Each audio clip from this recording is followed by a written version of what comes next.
Hello, Muse. It is I. It is me. It is we. How have you been? Are you keeping your sanity in this insane time? It's hard. It is so hard. But hey, we do what we got to do, right? It is what it is, as a lot of sports figures are wont to say. Look, Muse, I have what is quite possibly the single greatest advice for writers in the history of advice.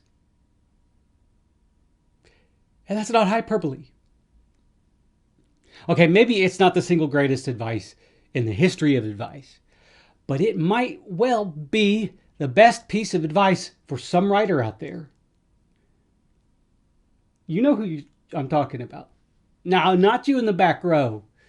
You sitting in the front row, pretending to know everything there is to know about the craft of writing. And yet, you sit there thinking, I don't know what to write about. I've got writer's block. Guess what? You in the front row, I can fix that for you. I sure can. Let me set the stage. So the other day, I heard about this really cool sounding thing that I thought, I need to look into this. And that thing was quantum superplacement. I'm not a quantum physicist, not a physicist of any kind. Maybe I'm a physicist of writing. I don't know. But I wanted to know what quantum superplacement was. So I looked it up and I started reading about it. And of course, the more I read, the more confused I got.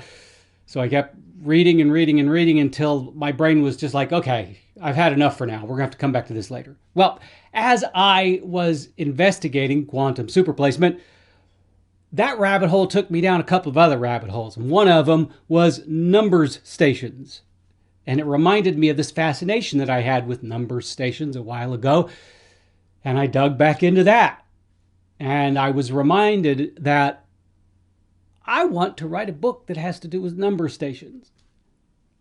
And as I kept investigating number stations this time, a plot started to form.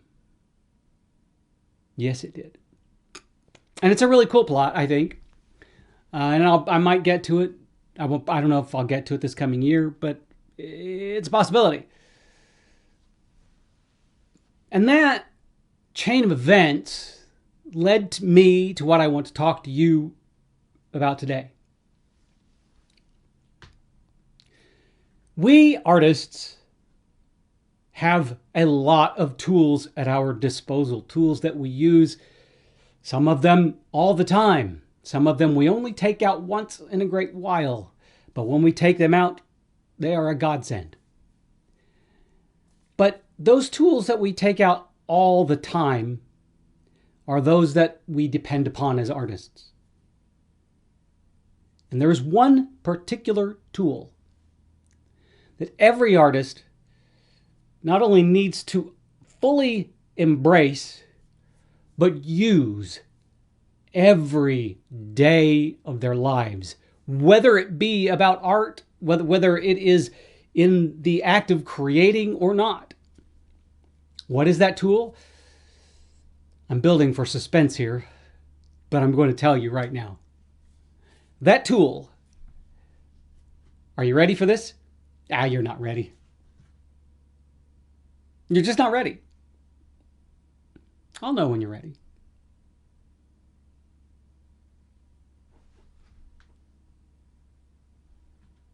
Okay, you're ready. That tool is curiosity. That's right. Curiosity. Now, chances are you've never had another writer or a writing teacher ever tell you that one of the most important tools that you will ever use as a writer is curiosity. I don't know why no one has ever told you that. No one ever told me that. I just realized it.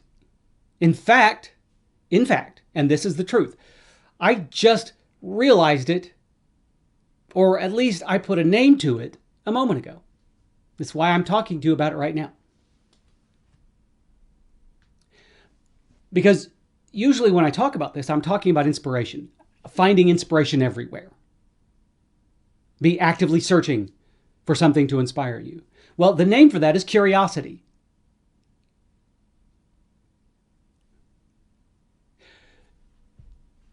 If you've ever talked to a child, had any sort of interaction with a child, you will know pretty quickly that they have a fairly marvelous, fabulous, fantastic sense of imagination. Why? Because at that stage of their life, they're curious about everything. They want to know about everything because everything is new to them. So they're curious. So they seek things out actively. And at some point in our lives, we stop being curious. I don't know when. I don't know. Maybe it's high school because we get so bored with education. I was the opposite of that. I got really excited about education and learning. But at some point in our lives, we stop being curious. And the second we stop being curious, we stop finding inspiration. So, to kind of give you an example of, I already gave you an example of this. I heard a word, a phrase that I didn't know about. Quantum superposition. It sounded cool. I mean, anything you put after quantum is going to be cool. Except maybe quantum leap. I'm just kidding. I'm kidding, leapers or whatever you quantum leap stands call yourself. You put something after quantum and it's going to be cool. I wanted to know about it. So I started reading about it. That happens to me all the time. I read the news a lot. A lot of political snooze.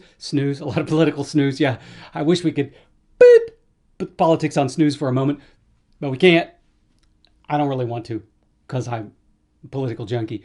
But I also read other news. I scan all sorts of news sites. Every morning I have about 10 sites that I go to every morning. And I scan them. And as soon as I see something interesting, I click on it and I read about it. Whether it has anything to do with me or not. If it sounds interesting, I read about it. Because I know that in the reading, I might learn something. Even if it's just temporarily learning something, I learn something. Or if I don't learn something about that particular topic at hand, there might be something embedded in that article that I might become interested in. You see how that works? It's cause and effect, which I'm really big on. And this, in particular, is the cause and effect of curiosity. You become curious about one thing, you investigate it, and in the process of investigating it, you're going to become curious about other things. You're going to learn about other things. And something along that chain is going to inspire you to write something.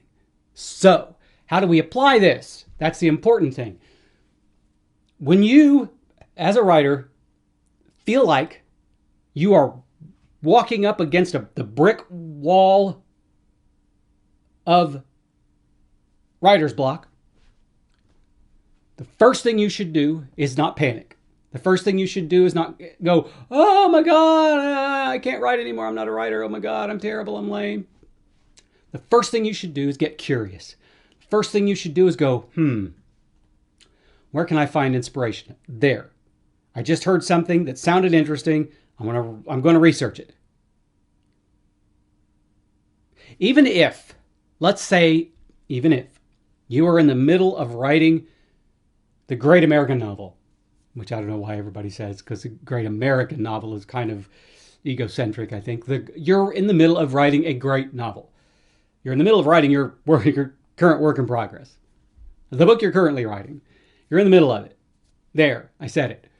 And all of a sudden, you get something blocks you. And you're like, I don't know what to do with this book. I don't know what to do with this story. I don't know where it's going to go. As soon as you feel that way,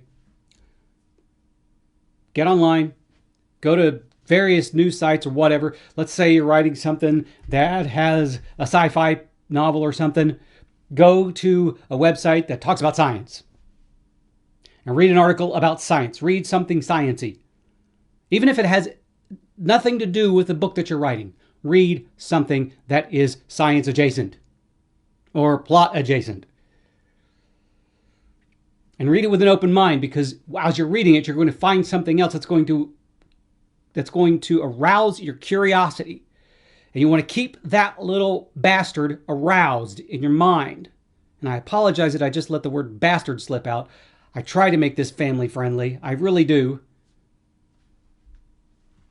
I haven't dropped an F-bomb on this for a long time, Muse. I'm not going to. But you're going to keep that curiosity aroused. And as you do, you're going to learn something. And as you do, you're going to get inspired. You're going to get through that writer's block.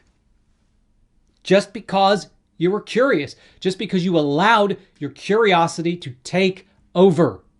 And you should, as an artist, always be in a position where your curiosity is just right there on the edge, ready to take over at any moment. Or you just simply live with your curiosity front and center all the time, which is pretty much what I do.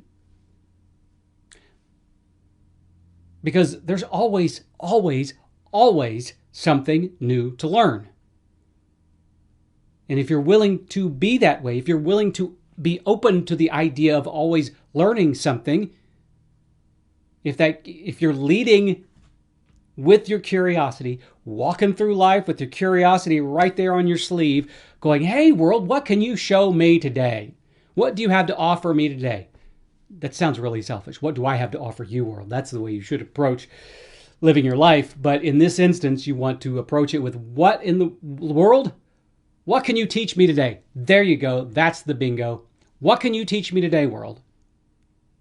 Live your life like that. Live your life that curious. If you let your curiosity take control of you more often than not, you will probably never, ever, ever suffer from writer's block. You will probably have so many ideas for books that you'll have to do what I do, and you'll put them in a file, write them down so that you can go back to them later, because you don't want to forget them, because I forget things all the time. Curiosity. It's really easy to follow that creature when you're a child. But the older you get, the harder it is. So you have to just open your mind, open your heart, open your eyes, and be curious as hell. The second something you see is interesting, follow it. Dive down that rabbit hole. Trust me. Trust me on this one. If you've ever trusted me on anything, let it be this. This is the single best piece of writing advice I can give you. Because I'm obviously not going to give you grammar advice because I'm not an editor. But as far as writing is concerned, the best thing you can do for your career is become curious.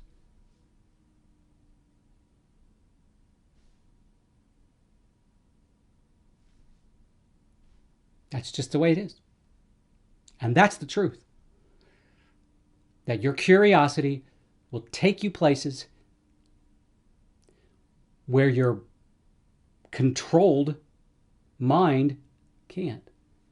In other words, you kind of have to let loose a bit of the control and just let your curiosity take you where it wants to go. And it will take you to some pretty spectacular places. And it will lead you to some really, really crazy and wonderful ideas for books. That's all I got today, Muse. I hope that was enough for you. We're heading in to December. Jingle bells, jingle bells, jingle all the way. breathe. 2020 is almost over. And you're all going to go into 2021 with your curiosity leading the way. Because that, my friends, would be awesome.